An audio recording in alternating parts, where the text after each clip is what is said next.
Hello, troublemakers. Welcome to the 20th episode of Resolved Labor Podcast. I am your host, Lynn Fields. And in honor of our 20th episode, it's going to be a double bubble. So this week, we will be highlighting Albert and Lucy Parsons. And those of you who are into this union history jam, y'all knew it was coming. So Albert and Lucy Parsons, here's your resolved spin.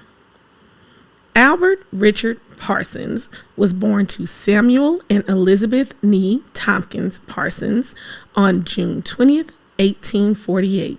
Shout out to the cancers. He was born in Montgomery, Alabama. His dad, Samuel, owned a shoe and leather factory. His mom is described as known far and near as an intelligent and truly good woman. Albert had 9 brothers and sisters. Albert claims that his father's side of the family arrived in Rhode Island around 1632. And on his mother's side, it's said that one of the relatives was with George Washington in the American Revolution. Albert's mom died right before he turned 2 years old, and his dad died when he was around 5 years old. He went to Tyler, Texas to live with one of his older brothers, William, and eventually the family moved to Johnson County, the Texas frontier part. He says his time in the frontier is what made him an expert in rifles and pistols and hunting and riding horses. In 1859, Albert went to Waco, Texas to live with an older sister, and for 7 years he was an apprentice to the Galveston Daily News as a printer. When Albert was 12 or 13, he joined an artillery unit in the Army where his older brother was a commander. His brother Richard just happened to be the commander of this artillery unit. Then he served under another brother named W.H. Parsons on the west bank of the Mississippi. Albert joined the Confederate side of the Union because geography. When he returned from the war, he traded a mule that he owned for 40 acres of corn, 40 acres of land that grew corn, and he hired and paid wages to ex-slaves. He used the proceeds of the sale of the harvest to pay for 6 months of college at Waco University, which is now Baylor. Go Bears? Yeah, go Bears. After his time in college, he launched a paper called the Waco Spectre. In his paper, Albert took the unpopular position that the Confederates needed to accept the terms of surrender and the Reconstruction measures, aimed at securing the political rights of the former slaves. So he basically was like, hey, y'all, we lost. We need to get down with the 13th, 14th, and 15th Amendments. So just a quick review, troublemakers. The 13th Amendment abolished slavery. The 14th Amendment established Black people as citizens, and the 15th Amendment prohibited the denial of voting rights based on race, color, or previous condition of servitude. So basically, these are the amendments that, quote unquote, freed the slaves. And y'all know that I'm using the term free, loosely. So Albert says that he was moved to take up this position out of respect for and out of the memory of dear old Aunt Esther.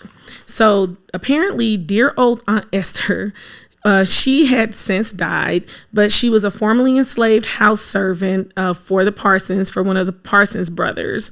And Albert says that, she became a constant associate and she practically raised him. Like she treated him like she was one of his own one of her own children. And out of respect for her and her memory, this is why he changed his thinking on, slavery and basically about Black people. So this way of thinking drew him, into the Republican Party because, as you guys know, any history buffs out there, the Republican Party, quote unquote, using this term loosely, freed the slaves. So, of course, this came to the chagrin of his army buddies and his neighbors and the Ku Klux Klan. But to the newly freed slaves, they came to see Albert as kind of a friend and a hero because he would travel around Texas, spreading the gospel about, hey, these black people over here, they're people. In 1869, Albert was assigned as a traveling reporter for the Houston Daily Telegraph, and he was supposed to go through and report the news of Northwest Texas. He was on a job assignment through Johnson County when Albert met a striking woman who was described as Spanish Indian named Lucy. Now, I'm going to go into Lucy Parsons, but please remember that, it's kind of complicated, right? Her, what we recognize her as, because she says that she was Spanish Indian. However, history is saying otherwise. And when I say history, I mean the Google. So Lucia Carter, aka Lucy Gonzalez, Lucy Diaz, because she was known, by all these names, was born in 1851 in Virginia. Now, although Albert, describes her as Spanish Indian, he says her ethnicity, and she said her ethnicity was Spanish Indian. The T would be Tara Hunter. She's a Princeton University professor whose research focuses on gender, race, labor, and Southern histories, all the sexy stuff. She has a theory, that Lucy probably, hid the fact that she was actually a slave to, just for personal protection, because you could navigate the world at that time, as a free person if you didn't recognize your African heritage, right? So basically, Lucy Parsons, she was born in 1851. I don't have a birthday, but shout out to Lucy. She was born in Virginia. And they say, word on the street, is that Lucy was born to an enslaved woman named Charlotte. And her enslaver, Thomas J. Taliaferro, was most likely Lucy's father. Toward the end of the Civil War, Taliaferro moved the enslaved people on his plantation to Waco, to Texas. The story goes that Taliaferro was away on a trip when Charlotte and her family fled. And at the time, Waco, Texas was a town that held a lot of promise for former slaves. Like, they had some churches, they had black churches there, and they had black schools there, and there was other jobs outside of plantation work in this community. And in the Republican Party, they had a really strong hold there. So there wasn't really, slaves there. So it's said that Lucy married a freed black man named Oliver Benton, who was 20 years older than her. So at this time, Lucy would have been about 14 or 15. And Oliver, I believe he was like 36. And he paid $1.50 a month for her to go to the local black school. Some believe that she had one child with Oliver, but the child died in infancy. According to the Parsons, they were married in 1872 during a brief window of opportunity that interracial marriage was actually legal. So I know I just said that she was married to Oliver, but Lucy says that she was never married to Oliver, but folks in Waco said that girl there was married. This white man came to town, they fell in love, and that's how she ended up with Albert. But that's some more tea. So while on a business trip to Chicago, Albert fell in love with the city.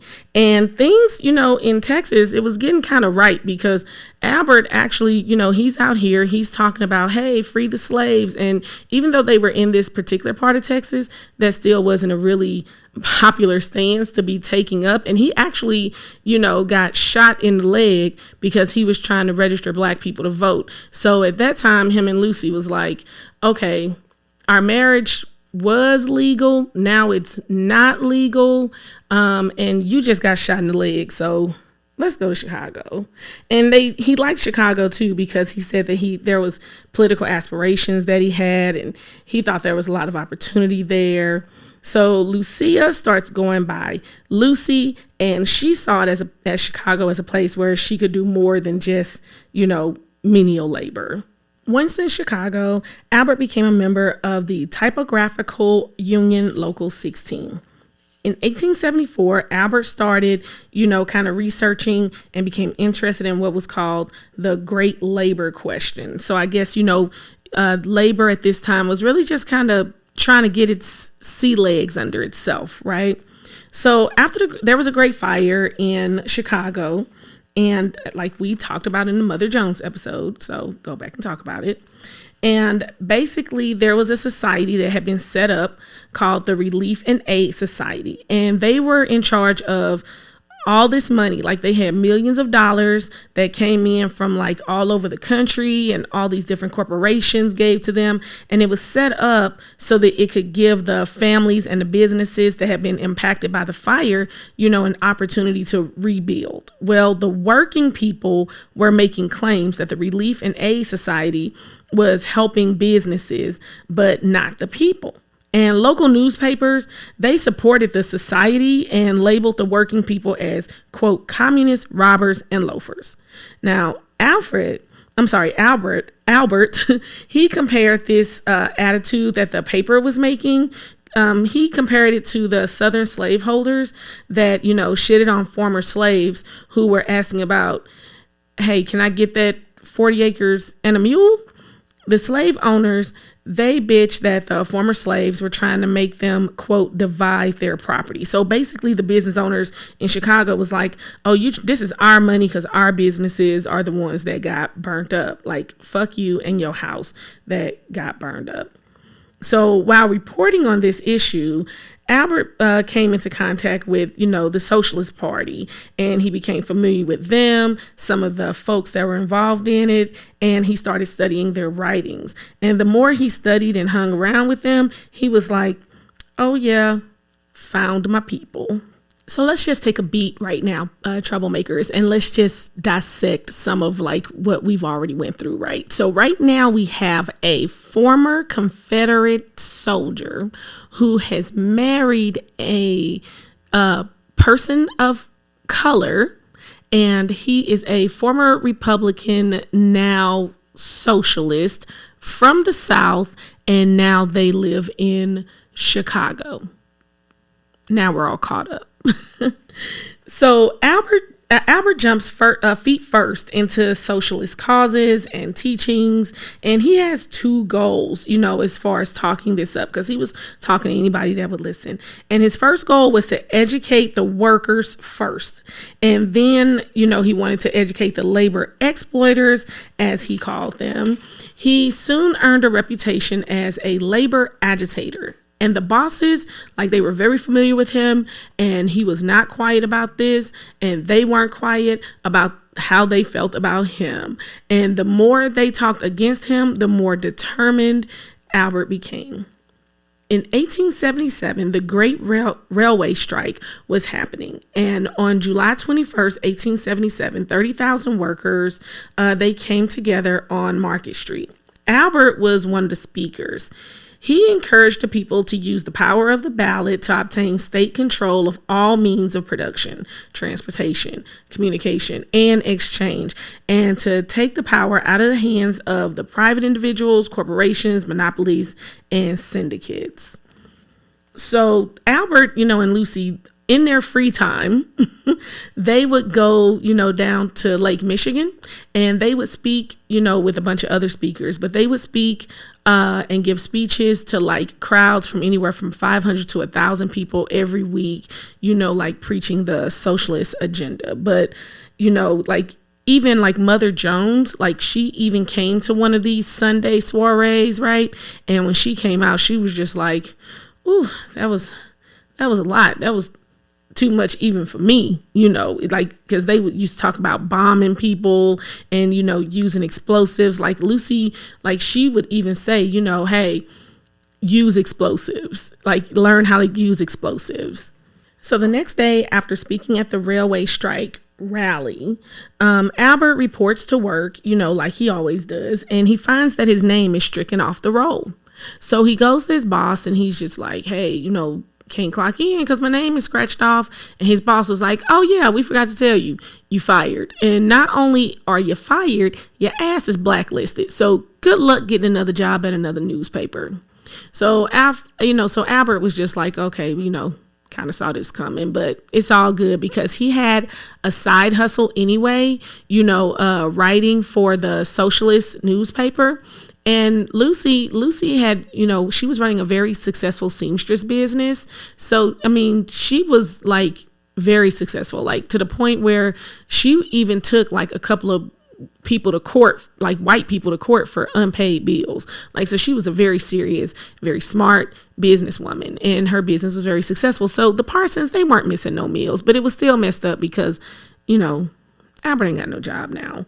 So Albert, he's working his side hustle at the socialist newspaper the day after he got fired from the regular newspaper. And these two guys show up at the office, and they was like, hey, Mayor Heath is the mayor at the time. Mayor Heath wants to talk to you. So Albert goes downstairs, and he thinking, oh, okay, so the mayor must be downstairs, but he was not downstairs. So these two men, they flank him, like stand on each side of him. And then it was like, we're going to the mayor's office. And so they was just walking down the street, and all these people are watching. They like, man, what's up with Albert? Like walking with those dudes, And Albert noticed that when the wind blew, he noticed that these two guys that he was with, that they were armed, like they had guns on them. So once they reached City Hall, Albert says he was escorted to the police chief's office, Chief Hickey. He never went into the mayor's office. He went straight to Hickey's office, the chief of police. And he says the room was filled with police officers, and some people had on civilian clothes, but he was there. He was basically outnumbered. And Albert says that he didn't know any of them, but he had a feeling that they knew him. And he said the chief starts seeing on him, starts cussing him out, about the rally being held. And, he was like, who the hell do you think you are? And, Albert was like, look, all I know is that I don't know why I'm here, because the rally was basically peaceful. Nothing happened. So why am I here? And the chief was like, no, you don't ask no questions. I ask the questions. So he starts firing off questions. Who are you? Who sent you here? Where do you live? Are you married? Basic police fuckery, like, hey, are you having a good time right now? Shit like that. And so Albert says that, he just answered the questions, but then like every time he answered the questions, like somebody from the bullpen that was in the room, they say little stuff like, hang him, lynch him, lock him up. I don't like his shoes. Those are last year's J's, shit like that. And they were like blaming him for the strikes. So the other part of the thing is that like some of the folks in there, they argue that lynching Albert would make the people angry and, just piss a bunch of people off. So eventually they let him go after about 2 hours. And the police chief was like, come on, Albert, I'll walk you out. And as he walked him out, Albert says that, the police chief turned to him and he basically whispered, and he was like, Parsons, your life is in danger. I advise you to leave the city at once. Beware. Everything you say and do is known to me. I have men on your track who shadow you. Do you know you are liable to be assassinated any moment in the streets? And so Albert was like, who want to get me, chief? And the chief was just like, man, look, just leave. It's the board of trade men. Like, you already know the bosses want you killed. And so Albert was like, well, as long as I'm not by myself, it probably won't happen. And then this kind of pissed off the police chief, because he was like, take the warning, and slammed the door in Albert's face. And Albert says that, that evening, like while he was walking home, he noticed that there were Illinois National Guard soldiers kind of lined the streets, like standing in different doorways, staggered, kind of looking bored. And he said that, he just thought to himself, yeah, they're waiting on some orders, And so when the evening papers were released that night, there was an article in there that says, basically Albert Parsons had been arrested. And even though this is a lie, he was never arrested. He was just detained, but he was still annoyed because this wasn't true. But y'all know how it is. If it's online, it must be true. Hey, this is Simon Sapper from the Union Jews podcast. We're proud to be part of the Labour Radio Podcast Network, with more than 200 Labour radio shows and podcasts from across the USA and around the world. The Labour Radio Podcast Network, where working people speak. Find us at labourradionetwork.org. For the next 2 years, Albert was blacklisted and unemployed. He unsuccessfully ran for alderman 3 times, twice for county clerk, and once for Congress. He did help organize the Trades Assembly of Chicago and vicinity being those towns like Skokie, when people say I'm from Chicago, but they're, really from Avondale or something. He served as their first president and served 3 terms. He remained a delegate for the Typographical Union for several years, and his constant message was the 8-hour workday. That's basically what he preached. And in 1879, Albert became the assistant editor of an English weekly paper called The Socialist. The mainstream media continued to advocate, using clubs and boycotts to put down the strikers. Several trade unions came together and they basically, wanted to make, they made Albert a delegate to tour to different states and lobby for the 8-hour workday. So just so you know, the 8-hour workday, it was already a law and had already been passed. But the problem was, just like it is today, the states had not been enforcing it. So labor unions wanted to get this message out. And so they basically hired Albert to be their, face of this 8-hour workday campaign. Now, troublemakers, let's not forget, while Albert is doing all this stuff, Lucy has made a name, for herself in her own right. She was also known as a very powerful and persuasive speaker and a great leader. And she was also known for, her writings. She was very unconventional, and she was known to be more, militant than Albert. Albert wanted people to go out there and use the power of the ballot box, but Lucy would openly advocate to people to not even vote because she was blow their ass up. She's even known as saying, that she would love to be the person that ran the guillotine machine that chopped the boss's heads off. This is the way that she would speak. She helped to found the Chicago Working Women's Union. And when the Knights of Labor started allowing women in, she was one of the first women to sign up. She was going to meetings while she was pregnant, when in those times, women were expected to stay at home while they were pregnant. She had, her and Albert, they had 2 children. They had a son, Albert Jr., and then they had Lulu, a girl. And Lucy, she was also known, for her writings and some of her famous writings, because she wrote for the Socialist paper as well. So some of the things that she wrote, I'm going to tell you some of the titles of some of the things that she wrote. Lucy wrote something called Our Civilization. Is it worth saving? The Factory Child. Their wrongs portrayed and their rescue demanded. The Negro. Let him leave politics to the politician and prayers to the preacher. I'm going to have to look that one up. And she wrote an article called To Tramps, the Unemployed, the Disinherited, and Miserable. That article by itself, they printed it individually and it sold 100,000 copies. And she also wrote something called Dynamite, the only voice the oppressor of the people can understand.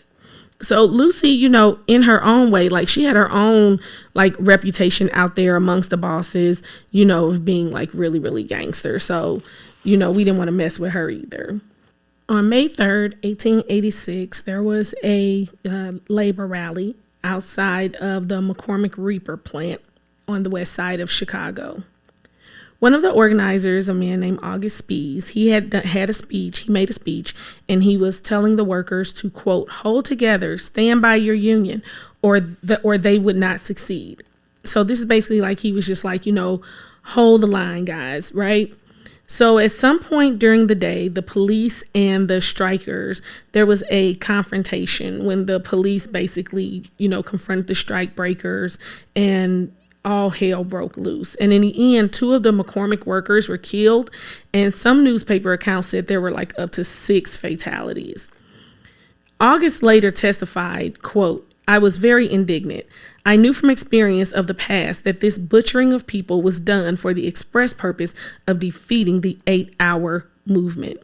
So y'all got to remember, like at this time, like a lot of immigrants were the ones that were doing a lot of this factory work, and they were making like $1.50 a week, for 60 hours of work a week. So they were like basically working people to death. So this 8 hours, a day for work, it was a very, very, very big deal. So at the time, our boy Albert, he was out of town on a speaking engagement on the day that this happened. So like I said, May 3rd, they have this rally and Albert is out of town. All hell breaks loose, right? So the workers, of course, they're pissed, as they should be. So they start printing these flyers because they're like, hey, we're going to have another rally tomorrow, May 4th, in the Haymarket district.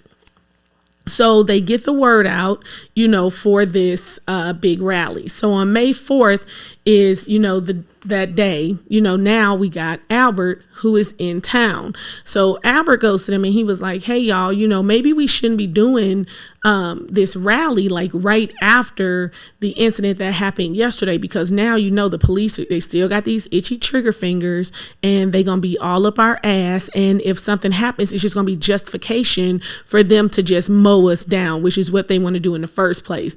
But everybody was like, nah, fuck that. Like, we got some work to do. So everybody, the consensus was we're going to do this rally, right? So, Albert, he jumped in line with everybody else. He helped print some flyers. He helped put them out and everything. But he said, I have another speaking engagement that night, so I'm not going to be able to be there. Me, my wife, the kids, like we got dinner plans that night and we got some other shit to do. So they're at a restaurant, and the rally is going on. And somebody, sees Albert and they was like, man, the rally is really, picking up. Like, we kicking it down there. Like, go say a few words, right? So Albert was like, all right, it ain't gonna hurt nothing to just go down there, say a few words. So Albert went down there. He gave a quick speech, and everybody, dapped him up, told him what a good job he did and everything. And then according to Albert, we don't know how it happened, but either way, a bomb was thrown in the crowd and nobody could ever say who threw the bomb into the crowd. And when the crowd, and, of course, this causes all kind of chaos. The police starts firing their guns and the strikers, some of them are armed. So they, of course, start firing back. In the end, 7 police officers and 4 workers were killed. And y'all know that the police, in the public, like they were outraged. They were not going to let this go. So 7 people were arrested and charged. And I'm just going to say last names right now. But they were all men. And 5 of them, Spies, Fisher, Engel, Ling, and Schwab, were all immigrants born in Germany. A 6th man named Neeb was a U.S.-born citizen, but he was of German descent. And the remaining 2 that were charged were our guy Albert and a man named Fielden, who were born in the U.S. and England, respectively. So Albert, he actually left the very next day. He left town because he knew, what kind of bullshit was going to go down. And he knew, that the labor movement was going to get blamed for this. And because he was so close to the other men, like they kind of already knew this was going to be a sham trial, right? So Albert leaves town and he's gone for about 2 months in hiding, out of state. And he was actually offered, plenty of opportunities, from people that were like, hey, let us help you get far away from here. Let us help you even leave the country. Like, we can get you out. We can get Lucy out, but he was like, nah. In the end, after about 2 months on the lam, Albert was like, I got to go and be with my boys, right? So, and it's sad that, the only reason that Lucy wasn't arrested was because the courts felt like with a woman on trial with men, they wouldn't get as harsh of a judgment of, as what they would have wanted if a woman was a part of the crew. So they kept her out of it, for this specific reason. So after about 2 months on the lam, Albert goes and he decides, I'm going to turn myself in. But first he did a little quick visit with Lucy. And then he went to see his lawyer. And then, they were actually having court proceedings when Albert walked into court, and he shook the hands of all of his co-defendants, and he just sat down right there with them. Now, although, nobody knows exactly who threw this bomb, they're according to Albert, this is Albert's story, that there was affidavits that were presented, as evidence for the defendants of 3 witnesses. One was a bartender in Indianapolis, and the other 2 were patrons, where this man came into a bar in Indianapolis. He had a bag. He said that he was from New York and he was on his way to Chicago. And when they were just saying, hey, well, what kind of business you got in Chicago? He had a bag in his hand, and he told them, don't worry about it, but you'll hear about it. He said he had some important business in Chicago, but he won't get into it, but you guys will hear about it soon.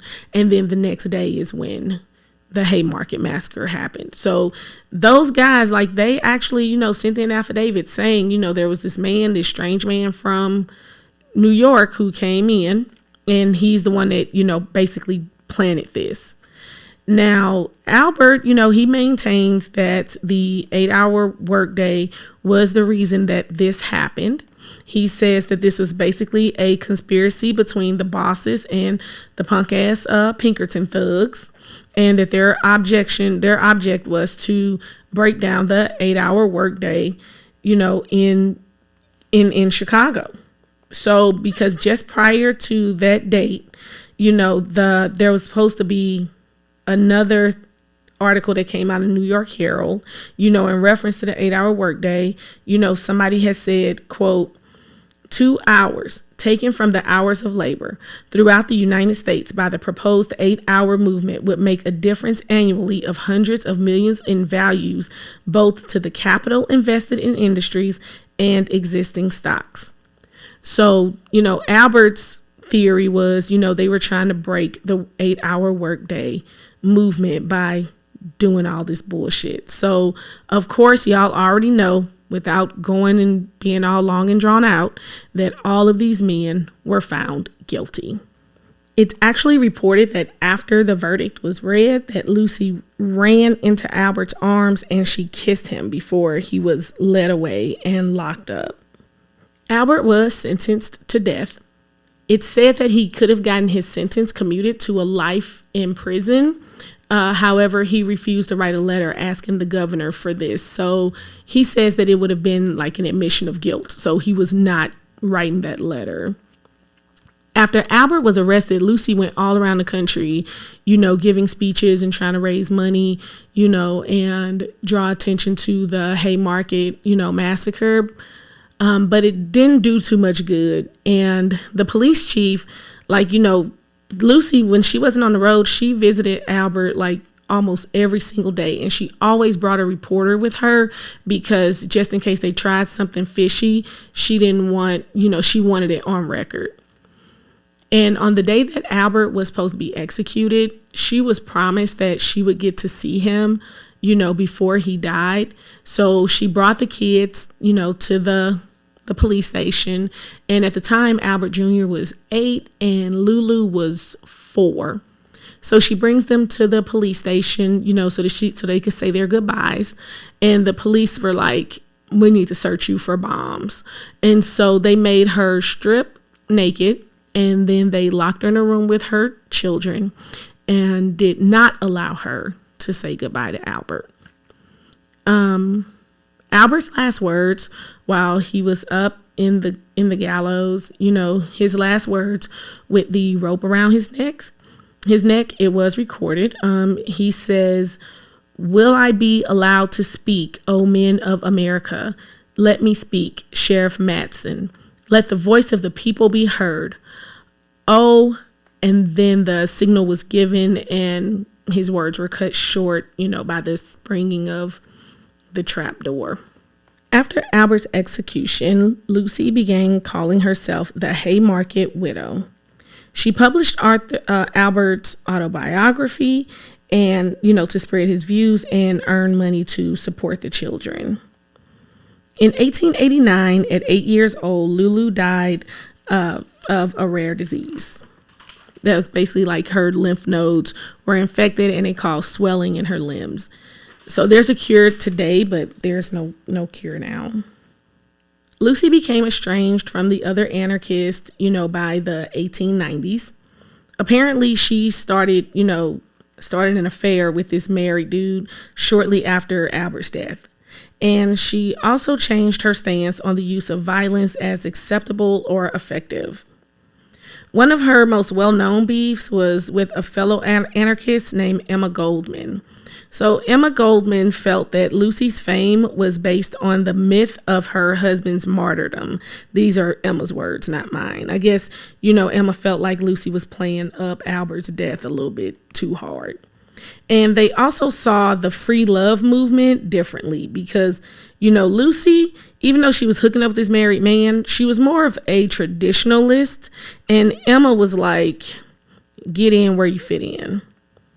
Lucy spoke out against American imperialism, and she criticized the way the Spanish treated the Cubans during the Spanish-American War.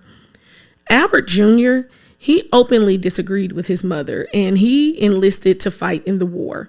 So Lucy got pissed off, and she convinced the authorities that Albert Jr. was violent and disobedient, commit him to a mental institution. And that's exactly what they did. And Albert Jr. actually spent the rest of his life at the Elgin Asylum and died August 15th, 1919 of tuberculosis. Lucy continued to, sell pamphlets and make speeches all across the country. She was one of the organizers of the Industrial Workers of the World, the Wobblies, with Eugene Debs, Bill Haywood, and Mother Jones. She was often prevented from speaking, and usually in the Chicago area, because the police had, deemed her the most dangerous woman in America. Around 1912, she was involved with the Syndicalist League of North America, and she was arrested famously, on Halstead Street near Hull House, when she was arrested with some unemployed people fighting with the police, and she was arrested with 19 other people. At the age of 91, on March 7th, 1942, longtime partner to Lucy, George Markstall, returned home and found the home on fire. He was unable to rescue Lucy. He died of his injuries the following day. Lucy had wrote a will up saying that, all of her belongings as well as the house was going to go to George. However, the courts deemed her will invalid and they sold her house for $800 in 1943. Lucy had a library of over 3,000 books and writings. But, many of the books, they were undamaged. And when a friend of hers went to the house to get the books, he discovered that only the burnt copies remained. When he asked the police where the library had gone, he was told that the FBI took it. The FBI denied any knowledge of having the books. And years later, a signed copy, of one of Lucy's books. It was a signed copy of William Morris's The Signs of Change 7 lectures, and it was dedicated to Lucy E. Parsons from William Morris, November 15th, 1888. And it was put up for sale bearing the stamps of the Library of Congress and, you guessed it, the FBI. A memorial service was held for Lucy and George. It was attended by about 300 people on March 12th. Someone, spoke and, they said that they called her, quote, the last of the dinosaurs, that brave group of Chicago anarchists. Lucy was buried at the German Walden Cemetery, where the Haymarket Martyrs Monument stands in Chicago. Emma Goodman is also buried there. And that, Troublemakers, is the story of Lucy Parsons and Albert Parsons. So, Troublemakers, I hope you enjoyed our very first Double Bubble episode where I make my attempt at speaking about two activist at one time. But let's be for real, y'all. Like, you cannot talk about Albert Parsons without talking about Lucy Parsons. So, in honor of our 20th episode, I figured, why not? And this is the part of the show where I usually give my flowers. But I'm going to let y'all know, I did not prepare any flowers this week, and I feel horrible about it. My hope is that you guys will eventually, flood my inbox with, accolades of people in your local and in your communities. And I could read one of your letters on a future episode, because it's really important that we, don't wait for people to no longer be with us before we show our appreciation and tell them how we feel about them. But I will share this. I got an email this week, and the subject line was, OMG, you did a video about men Matheson. Again, thank you to Harold Phillips, friend of the show, for suggesting that, that topic. And this person, their name is Daria Marmalouk Hajianu. And I believe she's from the Pennsylvania area. But she writes, "Hi, lady. I love it so much. And you have so much info that I could never find. Thank you. My grandmother was a proud ILGWU dressmaker in Calico Lane in German, Pennsylvania. And my grandfather was a Russian immigrant who became a union miner at the J&H mines in German after falling in love with my grandmother. I wrote a song about men because she changed working women's lives forever through her courage and hard work. And I did a music video. So shameless plug, you guys. If you go to YouTube and type in The Ballad of Me and Matheson, a Pennsylvania labor hero, then you will be able to hear the song and see the video. Thank you so much, Daria, for this.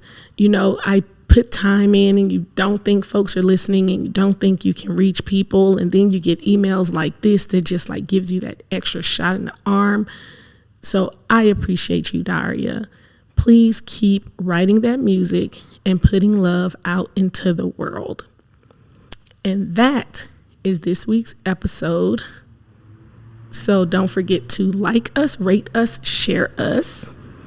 And if you don't like us, tell somebody you don't like and waste their time. Thanks again for listening, troublemakers. As always, peace and solidarity. This week's episode of Resolved Labor Podcast is produced by The Create Place Studio. You can find them on all social media platforms at The Create Place STL. We Won is performed by Joe Jinks and written by John O'Connor. This has been Resolved Labor Podcast. As always, peace and solidarity. Everybody come and join in the union. Begin. Stand together to overcome soon, and we win.